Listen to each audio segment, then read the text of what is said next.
So in the today's class we are going to start with a very new and interesting chapter.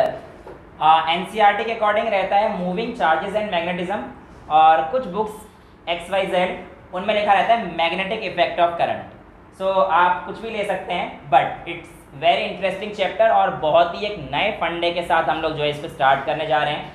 थोड़ा सा patience रखना, क्योंकि चीज़ें धीरे धीरे कॉम्प्लिकेटेड होती जाएंगी, लेकिन आप लोगों को क्या करना है कि जितने भी कॉन्सेप्ट जो कराए जा रहे हैं सब के सब तुरंत के तुरंत डे टू डे अगर आप प्रैक्टिस करेंगे तो it will be very easy for you. Starting with the moving charge and magnetism. यहाँ पर हमारे पास जो खेल आ रहा है, अगर आप कुछ बात समझ पा रहे हो तो सीधा सीधा जो ये बोलने की कोशिश कर रहा है वो ये कह रहा है कि मूविंग चार्ज और मैग्नेटिज्म, यानी कि जब कोई एक चार्ज मूव कर रहा है ना, उसकी वजह से शायद कोई मैग्नेटिज्म आ रहा है. नाम यही तो है, लेकिन इसने ऐसा क्यों नहीं बोला कि स्टेशनरी चार्ज एंड मैग्नेटिज्म? ये भी तो बोल सकता था, राइट? एक्चुअल में होता क्या है कि स्टेशनरी चार्ज की वजह से मैग्नेटिज्म नहीं आता. क्यों नहीं आता ये आज हम लोग देखेंगे. इसको स्टार्ट करने के अलग अलग तरीके हैं. एनसीईआरटी अलग तरीके से करती है और बहुत जगह क्वांटिटेटिव जहाँ पे पढ़ाया जाता है वहाँ पे अलग तरीके से करते हैं. आपकी किताब में भी बायोट-सावर्ट्स लॉ से स्टार्टिंग है, ठीक है. इससे पहले एक दो चीज़ें हैं वो आपको बता देते हैं. एक्चुअल में हुआ क्या कि आप लोगों ने सबसे पहले मान के चलिए एक मैग्नेटिक कंपास को लिया. क्या लिया? मैग्नेटिक कंपास को लिया. और आपने क्या करा कि एक करंट कैरिंग वायर था, उसमें क्या करा? करंट फ्लो करा दिया. तो यू विल बी सीइंग कि जैसे ही आपके वायर में से करंट फ्लो हुआ तो मैग्नेटिक कंपास में क्या आ गया? डिफ्लेक्शन आ गया. मैग्नेटिक कंपास में डिफ्लेक्शन कब आया? जब आपने करंट को फ्लो कराया. यानी कि करंट के फ्लो होने का मैग्नेटिज्म से कोई ना कोई रोल तो है, क्योंकि जब मैग्नेटिक कंपास कभी डिफ्लेक्शन दिखाएगा ना, जब उसके आसपास मैग्नेटिक फील्ड होंगी बेटा. तो इसका मतलब ये था कि कोई भी करंट अगर किसी वायर से दौड़ रहा है तो वहाँ पर कौन सी फील्ड प्रोड्यूस हो रही है? एक मैग्नेटिक फील्ड प्रोड्यूस हो रही है. अब हमने क्या करा कि जो हमारे पास बैटरी वगैरह थी उसकी पोलैरिटी रिवर्स कर दी. क्या करी? पोलैरिटी रिवर्स कर दी, यानी कि प्लस को माइनस बना दिया, माइनस वाले को प्लस कर दिया. तो हमने देखा इस बार जो मैग्नेटिक कंपास का डिफ्लेक्शन था वो उल्टी तरफ हो गया, यानी कि जो पहले वाला था उससे उल्टी तरफ डिफ्लेक्ट हो रहा है.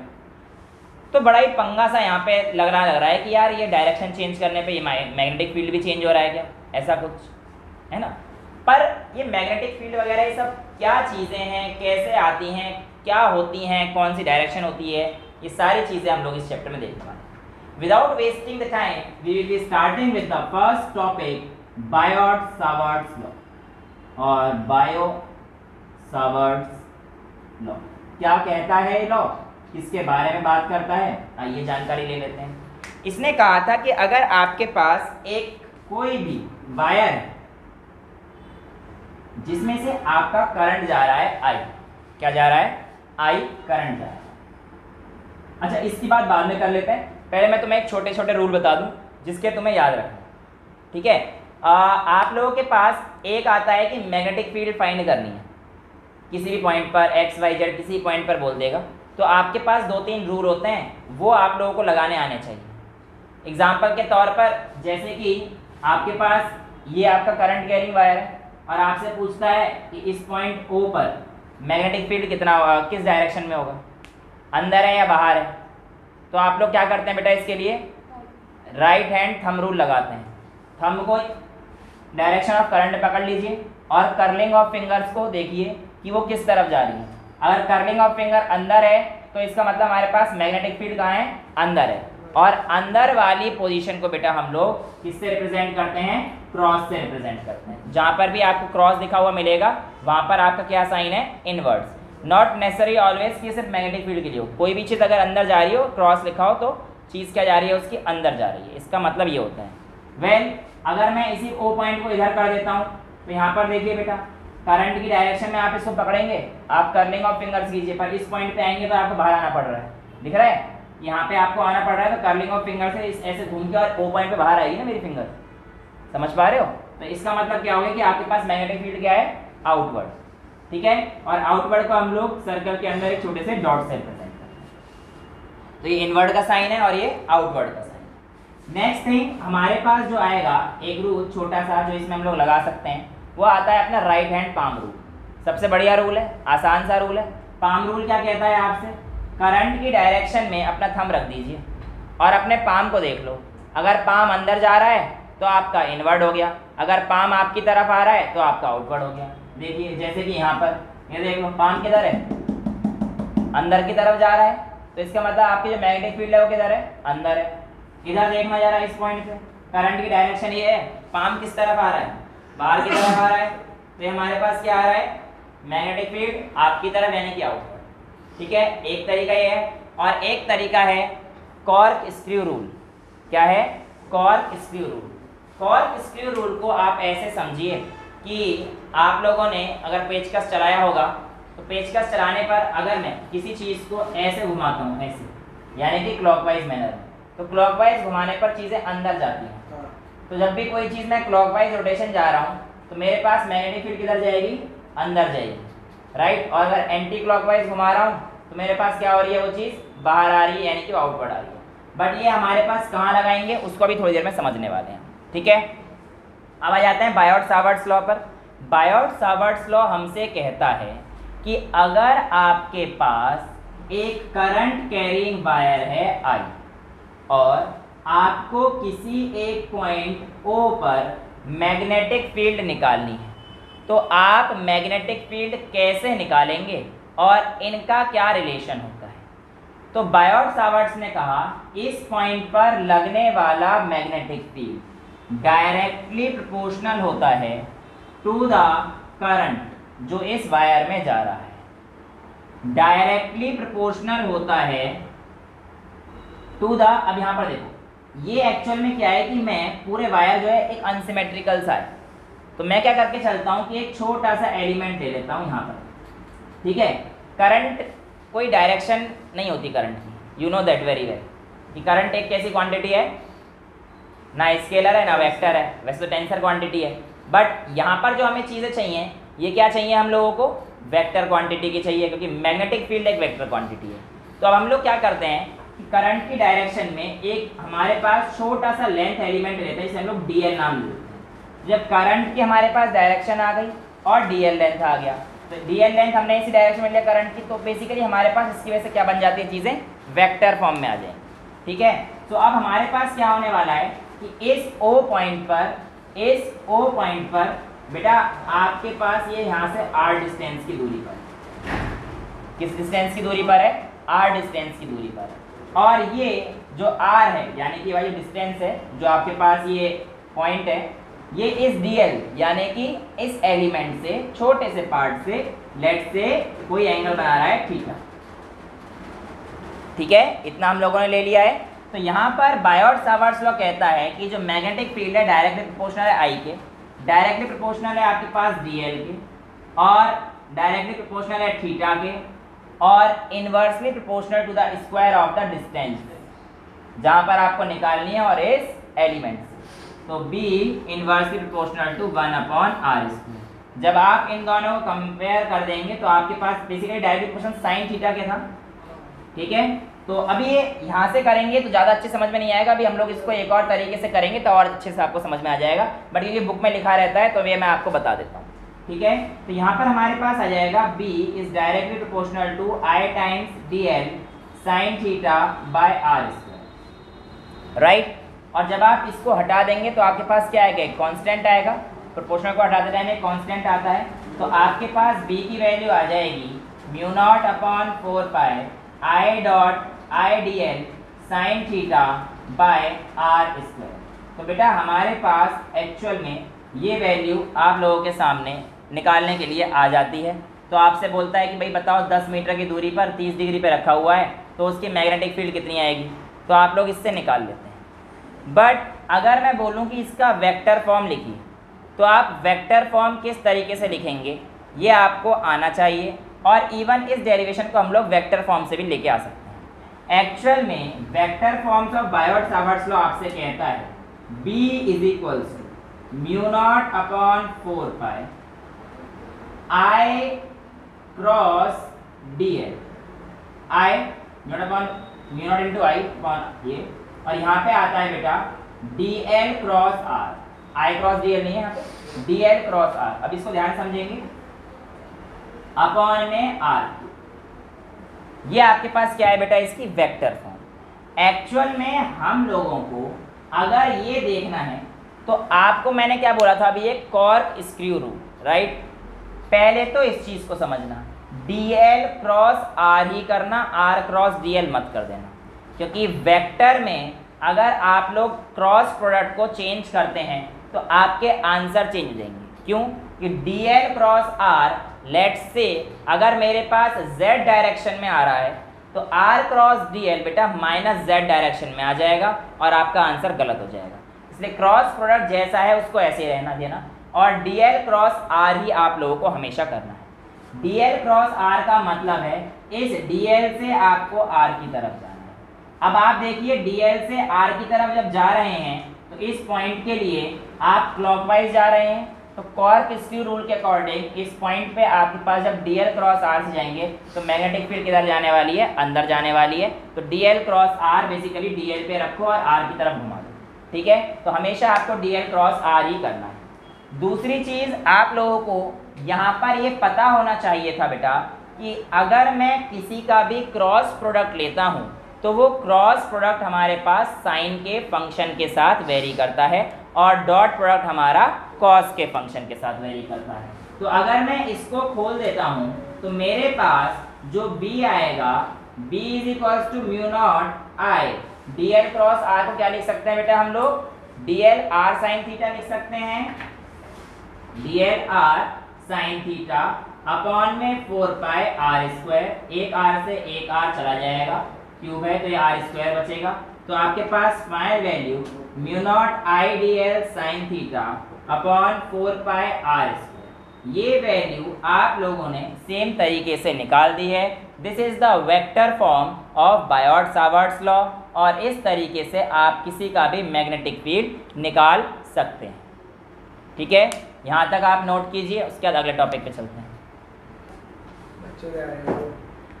अब बेटा जो हमारे पास इसी का यूज़ करते हुए आपको कुछ डेरिवेशंस करनी होती हैं जो कि 12th क्लास के बोर्ड के हिसाब से थोड़ी सी इंपॉर्टेंट हो जाती हैं, और उसी को हम लोग आज करने वाले हैं, ठीक है। तो आपकी जो अभी हेडिंग आने वाली है वो आने वाली है magnetic field due to a straight current carrying wire. आपका वायर कैसा है, इस बार स्ट्रेट है, और क्या लेके जा रहा है वो, करंट कैरिंग वायर, ठीक है। भर लेना अपने आप। अब देखो बेटा कैसे निकालते हैं। एक्चुअल में इसमें आप लोगों को बायोट-सावर्ट्स लॉ का इस्तेमाल ही करना है और उसी से आपको प्रूफ करके देना है, ठीक है। मैं मान के चल लेता हूं कि मेरे पास ये एक स्ट्रेट करंट कैरिंग वायर है और मेरे पास एक फाइनाइट लेंथ का है। पहले ध्यान रखना क्योंकि केस अभी हम लोग आगे जब पढ़ेंगे तो फाइनाइट और इनफाइनाइट दो अलग अलग केसेस बनेंगे। तो अभी मैंने किसका ले रखा है, फाइनाइट लेंथ का ले रखा है, ठीक है। लेट्स से कि मेरे पास कोई भी एक आर्बिट्री पॉइंट है, मेरे को कोई फिक्स पॉइंट नहीं है, ठीक है। उससे ये पॉइंट हमारे पास लेट्स से ये एंगल बना रहा है हमारे पास, कोई भी एंगल लेट्स से फाई 1, राइट, और यहाँ से जो एंगल बना रहा है ये मैंने मान लिया है फाई 2, ओके। हाँ नहीं, मिड पॉइंट नहीं है, तभी तो बेटा हमारे पास है तो फाई फाई बराबर हो जाता अगर मिड पॉइंट लेता तो। मैंने कहा कोई भी एक आर्बिट्री पॉइंट एनी, ठीक है।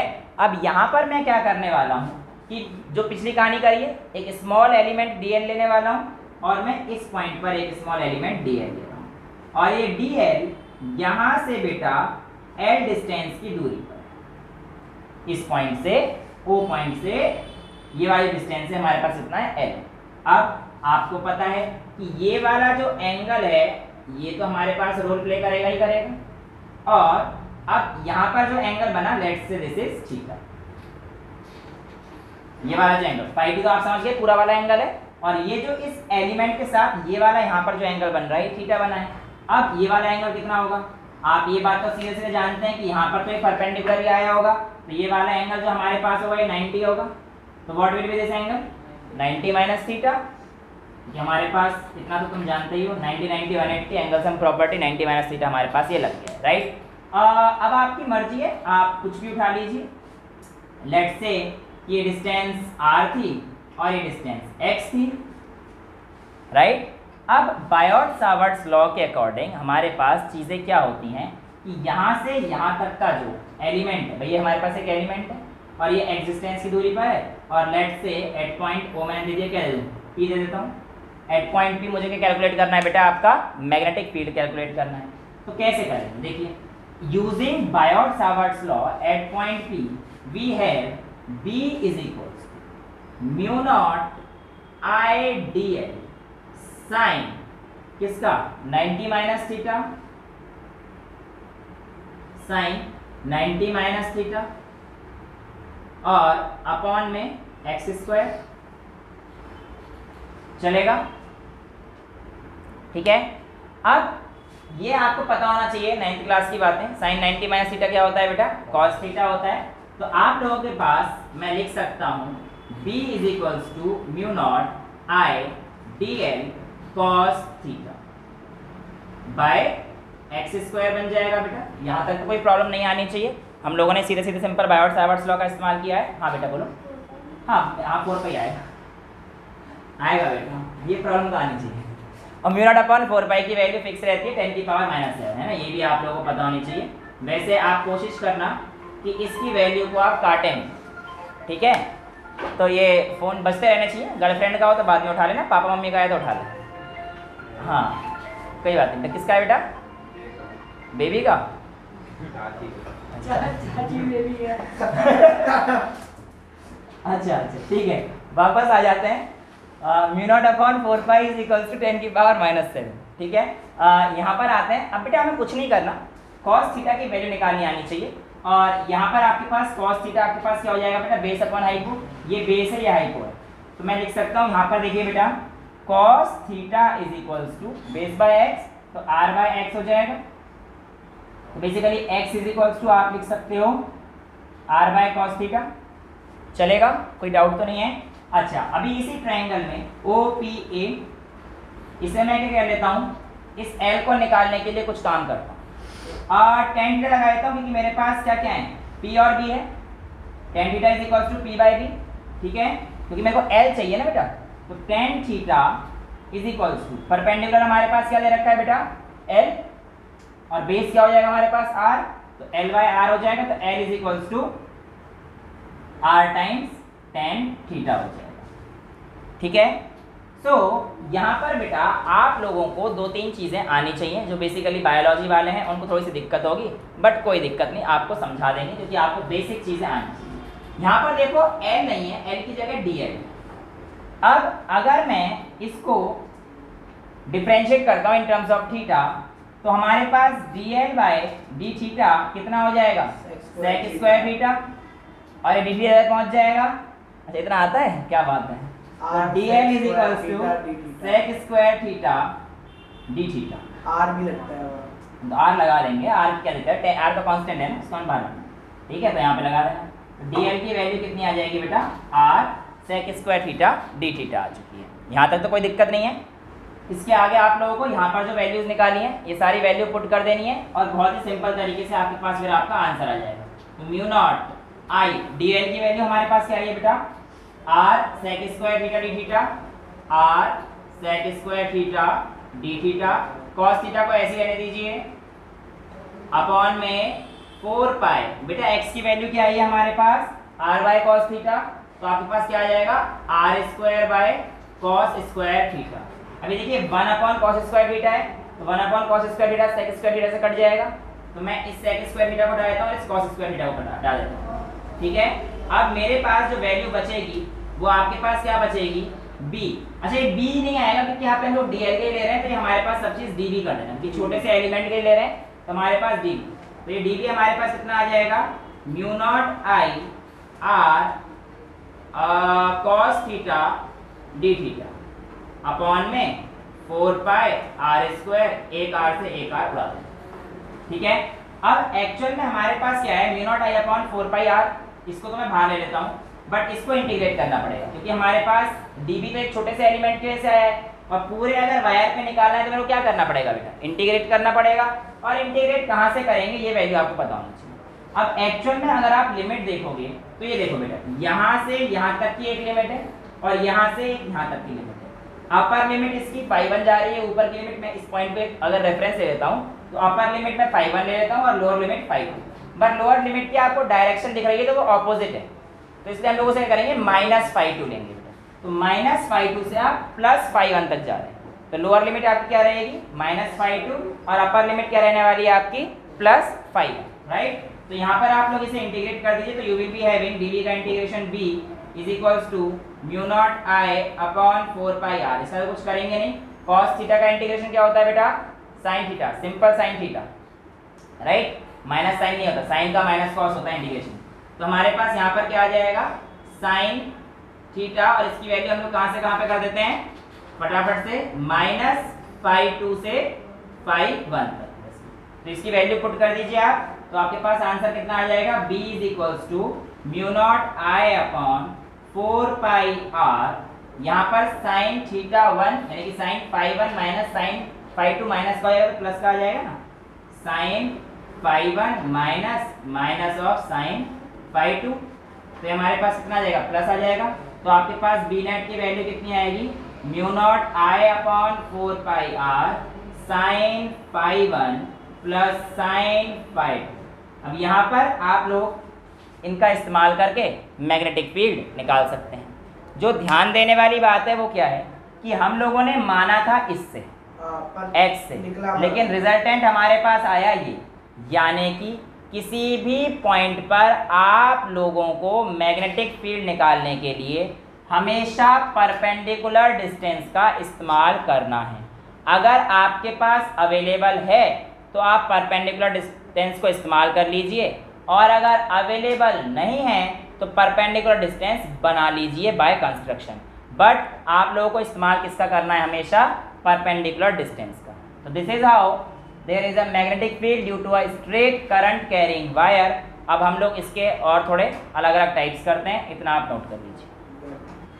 अब बेटा एक चीज़ है जो हमने बायोट-सावर्ट्स लॉ किया, ये हमारे पास एक फाइनाइट वायर के लिए था, राइट। अब इसके ना एक दो केस बन जाते हैं और वही केस स्टैंडर्ड है जो आप लोगों से पेपर पूछे जाते हैं, लेकिन उसको अगर हम लोग बायोट-सावर्ट्स लॉ का इम्प्लीकेशन लगा देते हैं तो बहुत सिंपल हो जाएगा। कैसे आइए देखते हैं।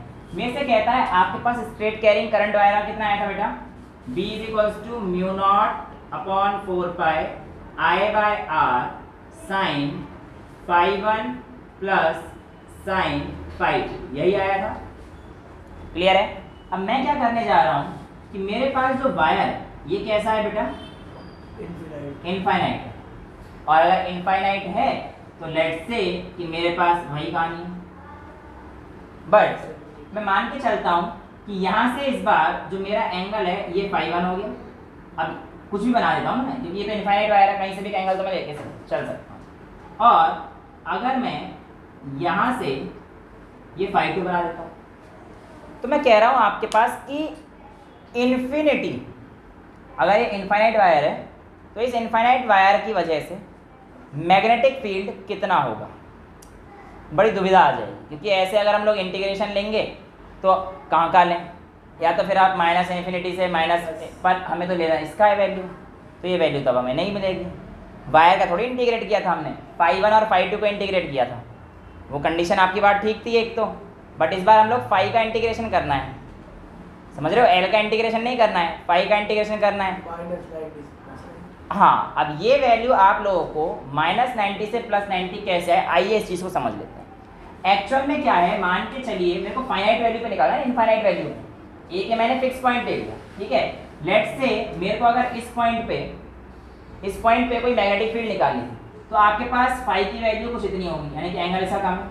इस पॉइंट पे निकालना है तो एंगल बढ़ रहा है, फिर एंगल बढ़ रहा है, और आप जैसे जैसे ऊपर जा रहे हो तो आप देख पा रहे हो कि आपका जो एंगल है क्या हो रहा है, बढ़ रहा है, बढ़ रहा है, बढ़ रहा है। मान के चलो इन्फिनिटी पे जाओगे तो ये एंगल और बढ़ता जाएगा, ऐसे बढ़ता जाएगा, बढ़ता जाएगा, और इन्फिनिटी पे जाकर कब मिलेगा, कब मिलेगा बेटा इन्फिनिटी पे जाकर? 90। हाँ 90 डिग्री। क्यों कह सकते हैं, क्यों? अगर मैं पूछूं क्यों, तो 90 तो तुमने बता दिया किताबों से छाप छुप कर इधर उधर से पढ़ के। इतनी ऊपर देखने के लिए हमारा यूनिटी का लॉजिक लगा देगा। हाँ, यूनिटी का एक लॉजिक मैथ्स वाले कह सकते हैं। लेकिन एक चीज़ और जो हम छोटे मोटे बायो वाले बच्चे कह देते हैं, क्या कह देते हैं कि सर ये ना धीरे धीरे अपना एंगल बढ़ा रहा है, हाँ। और एक समय पर आकर ना ये ऐसे पैरेलल हो जाएगा, पर ऐसा होता नहीं। और पैरेलल लाइंस हमेशा इन्फिनिटी पे मिलती हैं, ऐसा हम बचपन से पढ़ते आ रहे हैं कि parallel lines meets at infinity. तो when they will be becoming parallel it means the condition will be है 90 डिग्री, क्योंकि जब ये बिल्कुल इसके पैरेलल आ जाएगी तो इसका मतलब यहाँ पे 90 डिग्री का एंगल बना देगा, राइट। तो इसलिए हम लोग मान के चलते हैं कि फाई 2 हमारे पास 90 डिग्री बन गया। Similarly the case will be same in case of phi 1, right. तो फाई 1 के केस में भी इधर बढ़ रहा है, इधर बढ़ रहा है, इधर बढ़ रहा है, और इसकी भी पैरेलल लाइंस कहाँ पे मिलेगी जाके, इन्फिनिटी पर। मानते हो ना, रेल की पटरी देख लेना, एक जगह पर दूर जाती है तो वो दिखती है ना कि वहाँ पे मिल रही है, वो इन्फिनिटी है। कहाँ मिलती है रेल की पटरी? इन्फिनिटी पे। अगर सही से चले तो मिलेंगी नहीं, but we tend to assume कि हमारे पास रेल की पटरी इन्फिनिटी में। अब इन्फिनिटी में मतलब फाई 2 की वैल्यू कितनी हो गई? 90 डिग्री। फाई 1 की वैल्यू हो गई 90 डिग्री। तो ये दोनों हमारे पास कितने आ जाएंगे? 90 90, यानी कि साइन 90 1 + 1 2 हो गया। तो b इज इक्वल्स टू आपके पास mu not I upon 4 pi r into 2, और 2 से ये आपको कट जाएगा 2, तो आपके पास कितना आ जाएगा? म्यू नॉट आई अपॉन 2 हो गया ना आराम से, ठीक है। अभी इसके बाद एक जो छोटा सा केस आता है वो आता है सेमी इनफाइनाइट वायर, यानी कि एक जगह से तो आपके पास पॉइंट है और दूसरी जगह से इन्फिनिटी है, यानी कि मेरे पास कुछ ऐसी कंडीशन है, ये वाला, ये पॉइंट ए हो गया। इस पॉइंट से आप लोगों ने देखो मैंने क्या बोला था, डिस्टेंस परपेंडिकुलर रखनी है, तो आपको इस वायर के इस एंड से तो यहाँ पे आपको ए डिस्टेंस, और ये वायर कहाँ पर है? वैसे इन्फिनिटी। तो यानी कि ये वाला एंगल आपके लिए कितना हो जाएगा? 0 डिग्री। भाई यहाँ पे कहीं तो ये रहेगी ना साइन फाई 1, और इस पॉइंट से ये वाला एंगल तो 0 हो जाएगा ना। फाई 2 तो हमारे पास 0 है, बेसिकली ये ऐसे था और ऐसे ऐसे होते होते कम हो गया, इतना आ गया कि 0 पे आ गया। तो अब इसकी वजह से क्या हो जाएगा? क्या कर लोगे? फाई 1 वैल्यू ये वाली मान लो, ये 90 डिग्री हो जाएगी, और फाई 2 कितना हो जाएगा? 0 हो जाएगा। यहाँ पे 90 + 0, तो ये क्या हो जाएगी? बिल्कुल सेम वैल्यू ये रहेगी। b is equals to mu not I upon 2 pi r sine 90, phi 1 की जगह मैं 90 रख लेता हूँ बेटा, साइन 91 + 0, तो ये वैल्यू क्या रहेगी? बिल्कुल एज इट इज रहेगी, mu naught I upon 4 pi r। Phi 2 हमारा 90 कैसे होगा? फाई 1 90 हो बेटा, फाई 2 0 है। फाई 1 तो हमारे पास ऊपर से एक जगह से इनफाइनाइट है ना, सेमी इनफाइनाइट का मतलब है हाफ इनफाइनाइट, यानी कि ऊपर की तरफ से आपका इनफाइनाइट है और नीचे पे आपके पास पॉइंट फिक्स है। और आपको ये बात बताई थी मैंने कि जब भी डिस्टेंस यहाँ से लेनी है वो परपेंडिकुलर डिस्टेंस लेनी चाहिए, और जब आप इससे परपेंडिकुलर डिस्टेंस लेंगे तो आपके पास फाई 2 की वैल्यू 0 डिग्री पे आ जाएगी, राइट। तो ये केस आप लोगों के पास 1 2 आ जाते हैं। और इसके बाद आप लोगों के पास एक छोटा सा क्वेश्चन जो आपको हर किताब में मिल जाएगा, वो ये है कि अगर मान के चल लीजिए स्क्वायर है और ये स्क्वायर की साइड ए है, तो आप लोग बताइए कि इसके सेंटर पर, यानी कि स्क्वायर के सेंटर पर जो मैग्नेटिक फील्ड है वो कितना आएगा? बाय यूजिंग बायोट-सावर्ट्स लॉ आप आराम से कर सकते हैं, ट्राई कीजिए एक बार, वरना फिर मैं कराता हूँ। तो बेटा इसमें करंट आई, ये तो आपको पता ही है, राइट। एक्चुअल में हमें क्या करना था, यही फॉर्मूला यूज़ करना था। अब इसके लिए देखिए, यहाँ पर मैं कंस्ट्रक्शन अगर ऐसे मार देता हूँ तो बेसिकली ये हमारे पास बन जाएगा 45 डिग्री, और ये 45 डिग्री स्क्वायर है, तो राइट। और परपेंडिकुलर डिस्टेंस हो जाएगी मेरी ये वाली, कितनी हो जाएगी? a/2 आ जाएगी। तो आपके पास तो कोई क्वेश्चन रह नहीं गया, वहाँ पे डाल दो b is equals to mu not I upon 4 pi a/2, ठीक है। और इनटू कितना है बेटा हमारे पास यहाँ पे? Sine 45 + sine 45, right. ये वैल्यू आ जाएगी आपके पास, यही वैल्यू आ जाएगी। अब एक्चुअल में ये तो इस एक सेगमेंट की वजह से आया, ऐसे कितने सेगमेंट बन रहे हैं यहाँ पे? 4, 1 2 3 और 4। तो इस आंसर में क्या कर दोगे? इनटू 4 की मल्टीप्लाई कर देंगे, और सॉल्व करने के बाद आपके पास आपका आंसर आ जाएगा, ठीक है। अगर यही किया है तो आपका सही है, और अगर ये नहीं किया है तो आपका गलत है। अब हम लोग आगे चलते हैं कि अगर ये तो चलो एक आसान सा क्वेश्चन हो गया, लेकिन एक छोटा सा क्वेश्चन जो एक थोड़ा सा डिफिकल्ट सा आ रह जाता है, वही आता है कि अगर मान के चलो आपके पास यहाँ पर एक वायर दे दिया, राइट, और ये वायर आपसे कहता है कि इससे कोई एक एक्स डिस्टेंस की दूरी पर, राइट, एक्स डिस्टेंस की दूरी पर अगर ये कहता है कि मान के चलिए 45 डिग्री एंगल बना रहा है, कितना बना रहा है? 45 डिग्री पे एंगल बना रहा है पी पॉइंट। तो आपको बताना है वैसे कि आपके पास जो वैल्यू है इस पॉइंट पी पर मैग्नेटिक फील्ड कितना आएगा।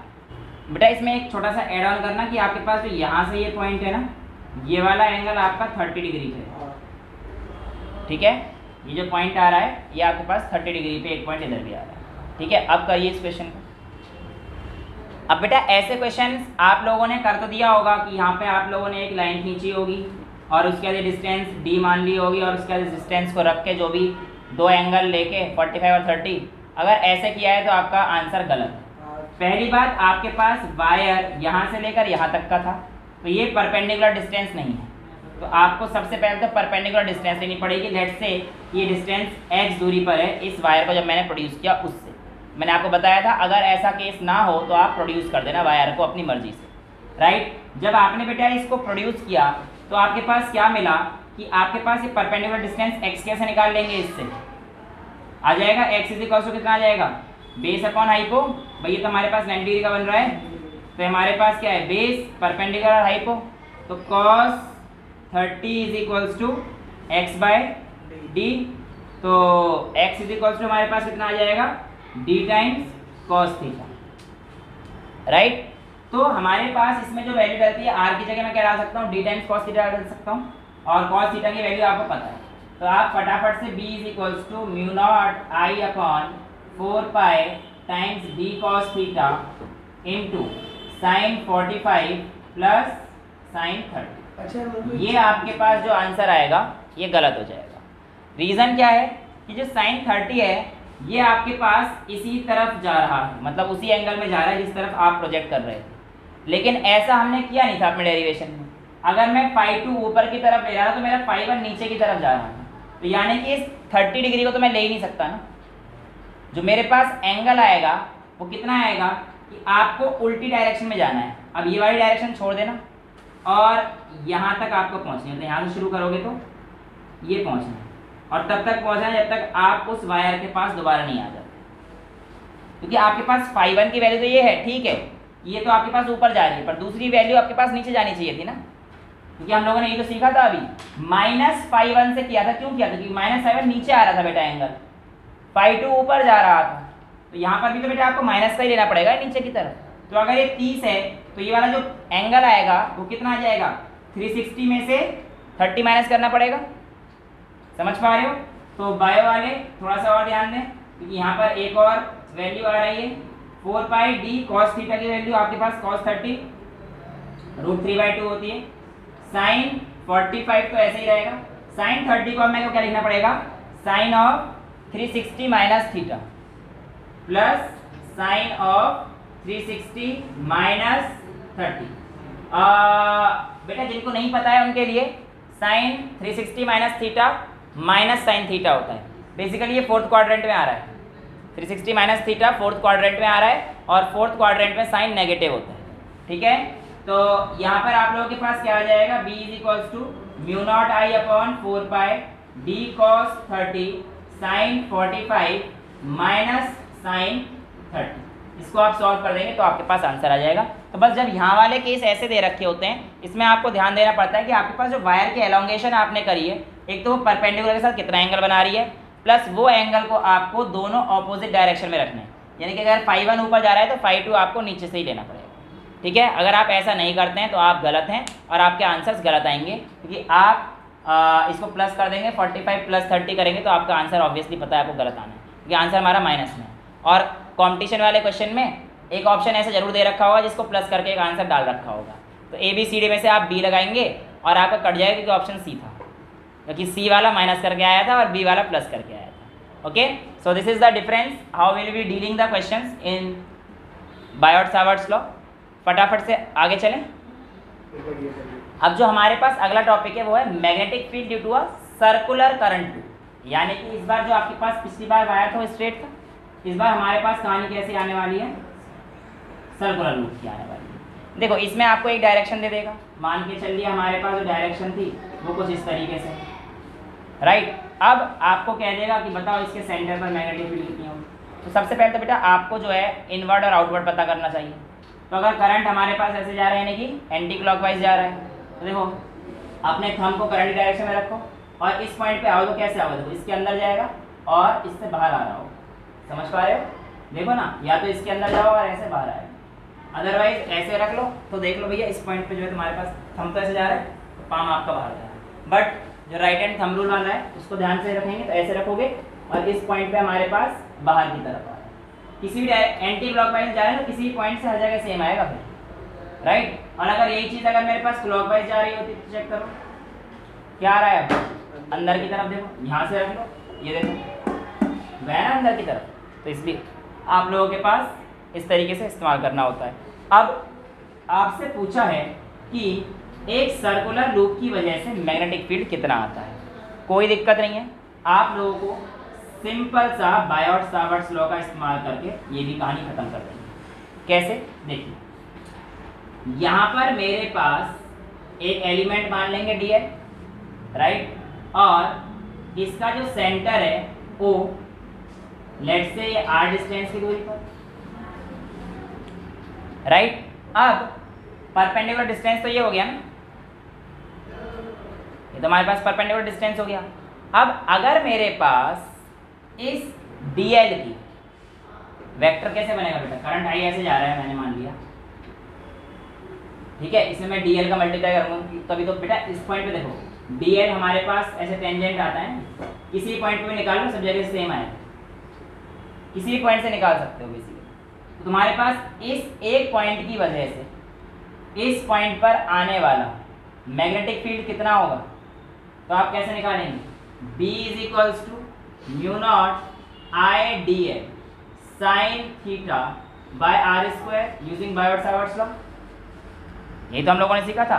अब देखो बेटा, I और dl के बीच में एंगल कितना है, I और 90 डिग्री बेटा, क्योंकि dl हमारा टेंजेंट है और टेंजेंट करंट के साथ हमेशा 90 डिग्री का एंगल आ रहा है, तो I और dl यहाँ पे 90 डिग्री ही है, तो कंफ्यूज बिल्कुल नहीं होना है, ठीक है, क्योंकि किसी भी पॉइंट पे जहाँ पे टेंजेंट बनता है वहाँ पे 90 डिग्री का तो एंगल बनता है, राइट। हाँ, तो कुछ कंडीशन यही है कि आपके पास इस पॉइंट पे ऐसे करंट घूम रहा है, ऐसे करंट जा रहा है, और ये आपके पास बेसिकली टेंजेंट चल रहा है, तो लेंथ वेक्टर बाहर आ रहा है। हाँ, लेंथ वेक्टर आप कह सकते हैं कि बाहर आ रहा है, तो इसलिए हमारे पास ये 90 डिग्री का एंगल आपको बन रहा है, तो dl I और dl के बीच आपके पास 90 डिग्री है, तो मैं साइन 90 लिख लेता हूँ, और B इज इक्वल्स टू आपके पास वैल्यू आ जाएगी, B is equals to mu naught I dl upon r, mu not upon 4 pi भी।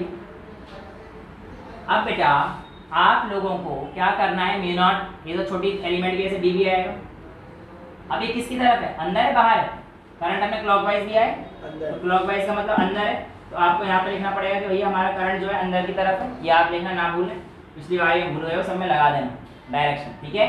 अब यहाँ पर हमारे पास क्या आने वाला है, mu naught I upon 4 pi r square, तो कॉमन ही आएगा, उसमें कोई चेंज नहीं, जो चेंज आएगा वो dl में आएगा, और dl एक पॉइंट का यहाँ पर सबको इंटीग्रेट करूँगा, तो बेसिकली मैं circumference of the circle cover नहीं कर लूँगा, dl को मैं छोटा छोटा करूँगा तो पूरा हमारे पास क्या आ जाएगा, सर्कमफेरेंस ऑफ द सर्कल, और पूरे सर्कमफेरेंस का इंटीग्रेट अगर मैं कर दूंगा तो वो किसके इक्वल आ जाएगा, 2 पाई r के इक्वल आ जाएगा। तो यानी कि मैं सीधा लिख देता हूँ, dv की जगह b लिख देता हूँ, इसका इंटीग्रेशन कर दिया, b हो गया बेटा हमारे पास, तो b is equals to mu naught I into dl का इंटीग्रेशन सीधा लिख देते 2 पाई r, चलेगा ना, dl का l हो गया और l की वैल्यू 2 पाई r आएगी जब मेरे पास पूरा है, mu naught I upon 2 pi r upon 4 pi r square, एक r से एक r गया, 2 पाई से ये गया कितनी बार, 2 बार, तो b इज इक्वल्स टू हमारे पास कितना आ जाता है, mu naught I upon 2r। Well, ये वैल्यू आपके पास सर्कुलर लूप के लिए है, और इस तरीके से आप लोग इसे आराम से निकाल भी लेंगे। मैं आपसे कहता हूँ सेमी सर्कल के लिए क्या होगा, तो सेमी सर्कल के लिए इसका आधा कर देंगे, और dl की जगह आपके पास l आ जाएगा, 2 पाई r की जगह कितना आ जाएगा, पाई r, क्योंकि आधा हो जाएगा, तो यहाँ पे हमारे पास ये आ जाएगा, राइट। तो बेसिकली हमारे पास हर जगह पर अलग अलग निकालना पड़ रहा है, ये तो आप ठीक है, लेकिन मैं कहता हूँ पर्टिकुलर किसी एंगल पे तो क्या करोगे, फंस जाओगे। तो मैं एक बहुत ही सिंपल सी ट्रिक बता रहा हूँ जो हर जगह काम आएगी, वो क्या है कि b is equals to mu naught I upon 2r, किसी भी एंगल के लिए पूछिए, इसको तो रखो सर्कल के लिए, और आप लोग इसे मल्टीप्लाई कर दीजिएगा थीटा बाय 2 पाई से, ये वैल्यू कभी भी गलत नहीं होगी, कभी भी, पर्टिकुलर थीटा के लिए। क्यों, चेक करके देख लो ना, अगर मैं सर्कुलर लूप के लेता हूँ तो थीटा की वैल्यू कितनी है, 2 पाई, भाई ये कंप्लीट सर्कल के लिए थीटा कितना होता है, 2 पाई, थीटा को आपको रेडियन में रखना है, पाई का मतलब 180, पाई बाय 4 का मतलब 45 डिग्री, ठीक है। ये थीटा का जब 2 पाई हो जाएगी वैल्यू हमारे पास, 2 पाई से 2 पाई गया, कितना आ गया, mu naught I upon 2r। Semi circle में कितनी आई थी, 4r, एक काम कर दो ना, थीटा की जगह कितना रख दोगे अब, पाई, सेमी सर्कल में पाई से पाई गया तो 2 × 2 कितना आ गया, 4r, तो बिल्कुल वैलिड है। तो ये आप लोगों से पूछा जाएगा अगर कि पर्टिकुलर थीटा के लिए वैल्यू कितनी आएगी, तो आप आराम से निकाल सकते हो। मैं कह रहा हूँ 30 डिग्री के लिए कितनी आएगी, तो आप कह देना b is equals to mu not I upon 2r। 30 degree के लिए कितना होता है बेटा हमारे सेंटर के पास? साथ 30 डिग्री। हाँ 30 डिग्री थीटा की वैल्यू अगर, हाँ 30 डिग्री का बना रहा है, तो आप थीटा की जगह पाई में रख देना, पाई बाय 6 होता है ना, ठीक है। तो pi by 6, 30 degree pi by 6, पता है ना ये चीज़। तो ये वैल्यू हम लोगों के पास इस तरीके से आप किसी भी सर्कुलर पॉइंट के लिए निकाल सकते हैं। आप लोगों को एक चीज़ जो याद रखनी है वो ये है कि magnetic field along the wire, यानी कि अगर मैं मान के चलता हूँ मेरे पास ये वायर है, ठीक है, और इसमें करंट आई जा रहा था और मैंने कहा इस O पॉइंट पर मैग्नेटिक फील्ड कितनी होगी, तो आप लोग क्या आंसर देंगे? 0। क्यों? क्योंकि बेटा हमारे पास ऐसे वायर है, हमने ये एंगल बनाए थे φ1 और φ2, तो बेसिकली ये एक एंड ये था और एक एंड ये था, यही तो कहानी है। तो यहाँ पर देखो φ1 की वैल्यू 0 और यहाँ पे देखो φ2 की वैल्यू 0। क्लियर है? Sine φ1 0 sine φ2 0। तो हमारे पास जो वैल्यू आई थी वो क्या आई थी? Mu not I upon 4πr sine φ1 plus sine φ2, ये 0 आ जाएगा, 0 की मल्टीप्लाई कर अलोंग द वायर, नोट डाल लेना, अलोंग द वायर जो आपके पास कहानी आने वाली है वो क्या आएगी? हमेशा 0 ही आएगी। ठीक है, इतना क्लियर है? एक छोटा सा न्यूमेरिकल जो आपको मिल जाएगा आपकी किताबों में वो ये है कि ऐसा कर लेते हैं,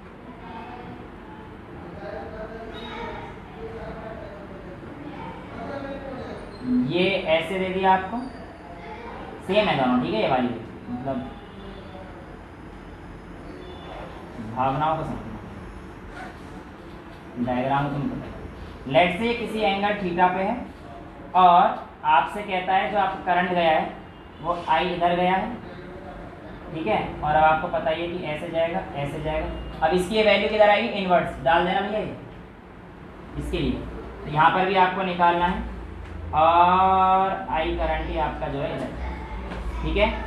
अब यहाँ से यहाँ तक की जो डिस्टेंस है बेटा ये वाली, लेट से ये R1 है और ये वाली डिस्टेंस आपके पास R2। तो बताइए मैग्नेटिक फील्ड इस पर कितनी होगी, इस पॉइंट पर कितनी होगी। अब मेरी बात को बेटा ध्यान से सुनिएगा, आपके पास यहाँ पर बेसिकली मेरा डायग्राम मैंने आपको बताया था कि अंदर की तरफ है, मेरी भावनाओं को समझना, ठीक है ना।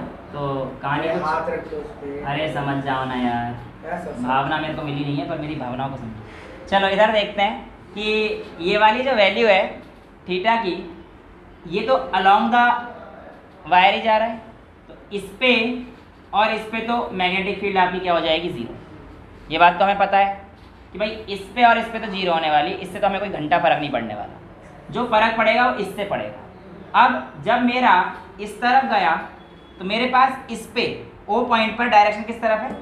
अंदर की तरफ है, यानी कि बाहर वाले, यानी कि R2 की वजह से जो मेरे पास मैग्नेटिक फील्ड है वो कैसी है? अंदर की तरफ है। और R1 वाले की वजह से देखो बाहर आ रहा है, तो मेरे पास R1 वाले की वजह से जो मेरा मैग्नेटिक फील्ड है वो किधर है? बाहर की तरफ है। ये बात तो हमने तय कर ली है। अब इसकी वजह से मैं पहले निकाल, किसी वजह से निकाल, इसकी वजह से मैग्नेटिक फील्ड कितना होगा? याद है B इज इक्वल टू, क्योंकि सर्कुलर का पार्ट दिख रहा है आपको, mu naught I upon 2r, जितना भी थीटा दे रखा है मुझे मतलब नहीं है उस बात से, थीटा अपॉन 2 आई तो सेम है बट हमारे पास r की जगह क्या आएगा? 2r1, और ये किसकी तरफ है हमारे पास? R1 वाला आउटवर्ड। एक बात क्लियर है? और दूसरा जो हमारे पास B2 आएगा वो कितना आ जाएगा बेटा हमारे पास? Mu not I upon 2r2 into theta upon 2 अब ये हमारे पास इनवर्ड है। अब बेटा अगर हमारे पास ये दोनों ऑपोजिट में होते हैं तो बी नेट की वैल्यू क्या आएगी? This minus this. और अगर दोनों बाहर की तरफ आ रहे होते हैं या दोनों अंदर की तरफ जाते तो क्या करते हैं हम लोग? प्लस कर देते हैं, ठीक है। लेकिन इसमें क्या होगा? माइनस। तो हमारे पास जो वैल्यू आ जाएगी 5 माइनस इनिशियल से तुम लोग करते हो B2 माइनस B1 कर देना और आपके पास आपका आंसर गलत आ जाएगा। एक्चुअल में क्या है कि यहाँ पे आपको एक छोटा सा दिमाग और लगाना था, कौन सा बड़ा है ये आपको दिखना चाहिए। बेसिकली B1 बड़ा है क्योंकि इसका डिनोमिनेटर छोटा है, R1 छोटा है ना, तो ये वैल्यू बड़ी है, B1 बड़ा है, जिसका डिनोमिनेटर छोटा होता है वो बड़ा होता है। 12वीं में हो, शर्म कर लो अगर ये भी नहीं आ रही। हाँ, आ रही है शर्म? मेरे को तो आता था। अच्छा ठीक और है। क्या? तो ये B2 की वैल्यू हमारे पास जो वैल्यू आएगी, तो हमारे पास क्या आ जाएगी बेटा, इसमें हमारे पास net value B1 minus B2, और नेट वैल्यू हमारे पास किस में आएगी, आउटवर्ड डायरेक्शन, यानी कि mu naught I upon 2 common ले लूँगा तो 1, इसका कितना आ जाएगा बेटा, 1/r1 माइनस 1/r2, और थीटा अपॉन 2 पाई भी दोनों में कॉमन। ठीक है, अच्छा मेरे को this will be your answer.